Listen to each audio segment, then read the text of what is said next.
मधु शिरगावकर लिखित कथा गुंता. सादर करती पूर्वा धारप.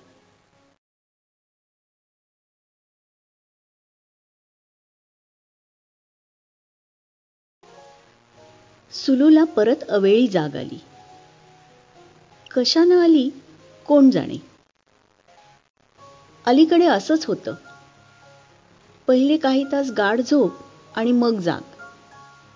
येते तीच मुळी एखाद्या विचारांचा हात धरून आणि मग सुरूच होते मालिका. हातात हात घालून फेर नाही. फेराला एक आकार असतो.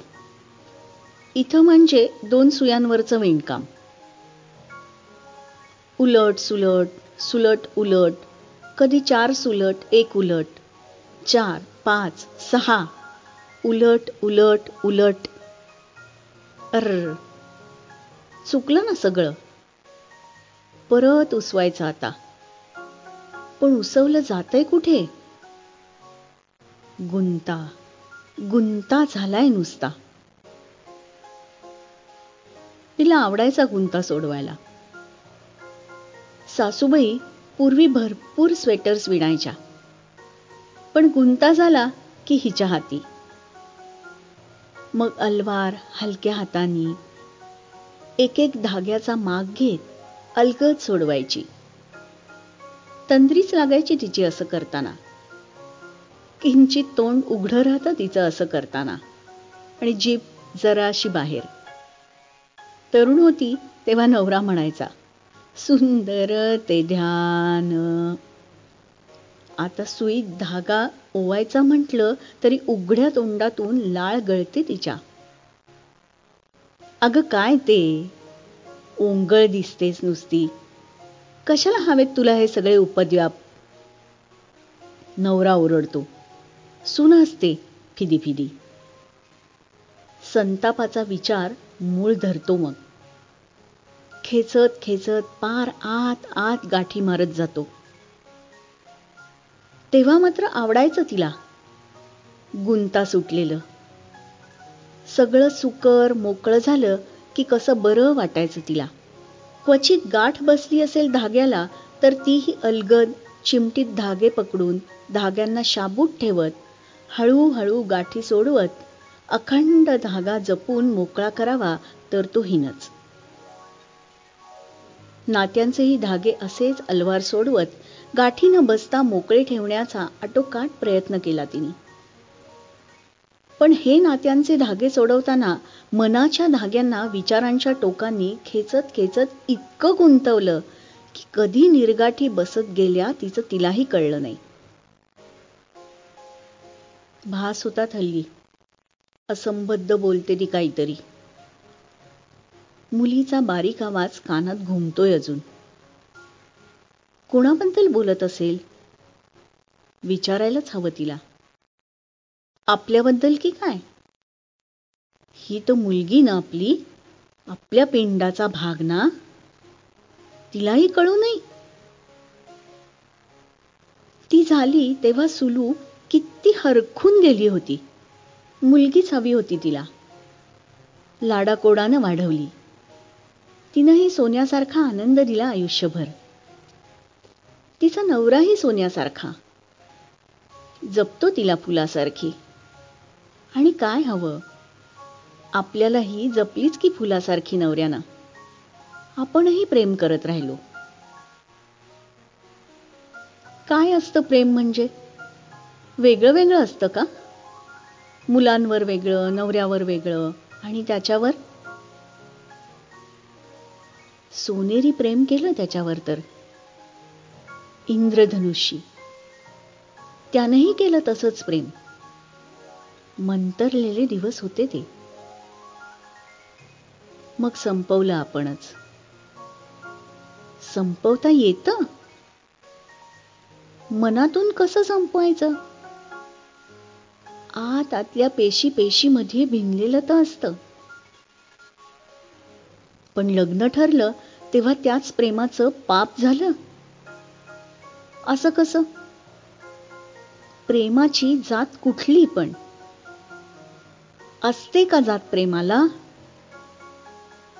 की केळीच्या सोललेल्या गाभ्यासारखं तुकतुकीत सफेद, नुकत्याच खुडलेल्या केवड्याच्या सुगंधी पिवळसर पात्यासारखी निर्मळ, निर्लेप, शुद्ध असते प्रेमाची भावना?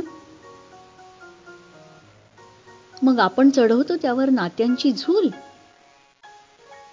आवरण, बंदिस्त करतो त्या शुद्ध भावनेला त्या नात्यांच्या कुपीत. ती भावनाही अशुद्ध होते का मग? संकुचितही होते का?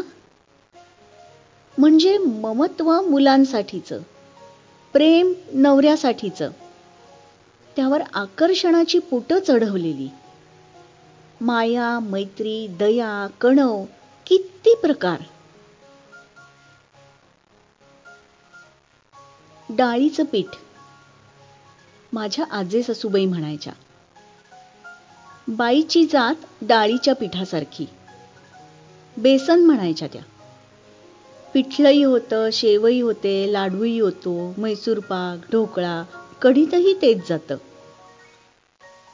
पण ज्यात जातं त्याचं होऊन राहतं. वेगळेपणा जपण्याचा अट्टाहास नसतो.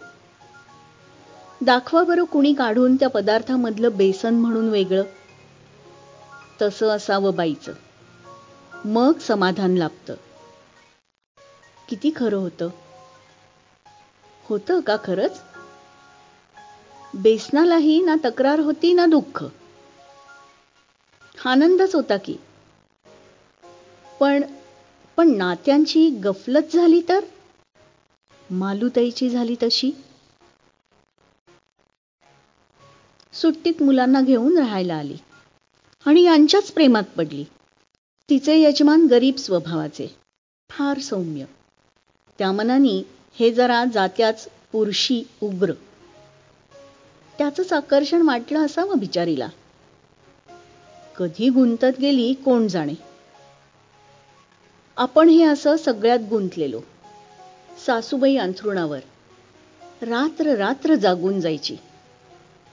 एकदा सहज वर गेलो तर बेडवर सरकन आत्ताही काटा आला तिच्या अंगावर.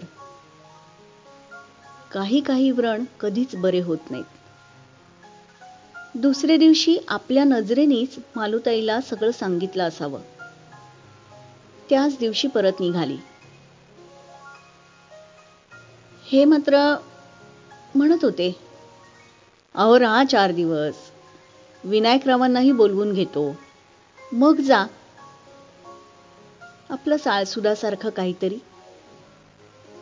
हातात लाटणं होतं, तेच फेकून मारायची इच्छा झाली खरं तर. मालूताईला काय वाटलं यांच्याविषयी? प्रेम? आणि यांना पुटं चढली की बंदिस्त होतं ते असं. नाहीतर त्यांच्या प्रेमाच्या भावनेनी माझ्या मनात अशी आग का लागली होती की ज्यात होळीच झाली सगळ्यांची. मी तर प्रेम करत होते ना. मग त्यांच्या आनंदाने मला दुःख आणि वेदना कशी? गुंता नुसता सगळा. मालूताई परत फिरकली नाही कधी. चुकून कार्यात कधी भेटलीस तर नजर चुकवायची. त्या पापभिरू बाईला सहन झाला नाही हा मानसिक ताण. अपराधी भावनेनी पोखरून टाकलं तिला. हकालीच गेली बिचारी. आपण का नाही सोडवला हा गुंता? मोकळेपणाने बोललो असतो तिच्याशी, माफी मागायची संधी दिली असती तिला, तर मालूताई जिवंत असती कदाचित. ऐन 40शीत तरी नक्कीच गेली नसती.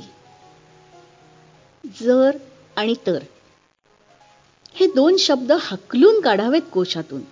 निरर्थक आहेत, कुचकामी, निरुपयोगी आहेत अगदी. सदाशिव भाऊजींसारखे. खायला काळ निभुईला भार. जन्मभर धड काही केलं नाही. व्यसन लावून घेतली मात्र तरतरीची. सख्खा भाऊ, पण ह्यांनी जन्मभर कधी जवळ केलं नाही त्याला. शेवटच्या आजारात आले तेव्हा आपल्यालाच कणव वाटली आणि मग मीच यांना म्हटलं, राहू दे तिथे. आपली नुकतीच साठी झालेली, भाऊजी एखादं वर्ष मागे पुढे. शुश्रूषा केली आपण मनापासून, एक मदत म्हणून. पण एक दिवस हात धरला नि सरळ हिसडून बाहेर आलो आपण. कितीदा घासरा मारून धुतला तरी मलिन वाटत राहिला तो हात आपल्याला. मग पांडगोबाला लावला त्यांच्या उशाशी. गेले तेव्हा नमस्कारही करावासा वाटत नव्हता मला. काय होतं त्यांच्या मनात? प्रेम? आकर्षण? पांडोबा म्हणायचा सारखं, वहिनीला बोलव, वहिनीला बोलव म्हणायचे भाऊजी शेवटचे काही दिवस. माफी मागायची असेल का? का ममत्व वाटलं म्हणून हात धरला असेल? आपण चुकीचं पूट चढवलं का त्यावर? मलिनता आपल्या मनात होती की त्यांच्या? कसं कळावं? गाठ नाहीच सुटणार ही कधी. एक टोकच नाहीसं झालं ना. यांना मात्र काही सांगितलं नाही आपण. का? त्यांना शेवटच्या दिवसात हाकलून लावलं असतं का यांनी? लावलं असतंही किंवा नसतंही. पुरुषाला पुरुषाची भाषा कळली असती का? हाकलून लावू नये असं मात्र वाटतच होतं आपल्याला. ते का? मग काय मरत्या माणसाला घराबाहेर काढायचं का? मालूताई एकटीच की आणिही होत्या यांच्या अजून कोणी? अजूनही जळतो आपण या विचाराने. कुडी जळायची वेळ आली तरी? हा ग कशी करते बघ ही. यांचाच आवाज. अरे या रे कोणी. काय झालं बाबा? बरी होती. स्वप्न पडलं असेल तिला काहीतरी. झोपा तुम्ही. उगाच जागेपणी बडबडते कधी कधी. माहित नाही का तुम्हाला? उगाच काय घाबरे होता? सकाळी उठून लागते की रोज तुमच्या सरबराईत. कमी आहे का काही त्याच्यात? हा ग ही गेली तर माझं कसं होणार? भीती वाटते ग. काही होत नाही तिला. जरा असंबद्ध बोलते कधी कधी एवढंच.